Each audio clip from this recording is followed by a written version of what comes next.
I got so many things and recognition from this society. I have to pay back to it.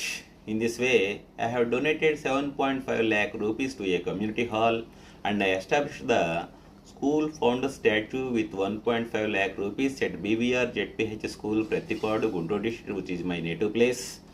And I have donated 10 fans, 200 meals plates, and 20 scientists' photos to our school.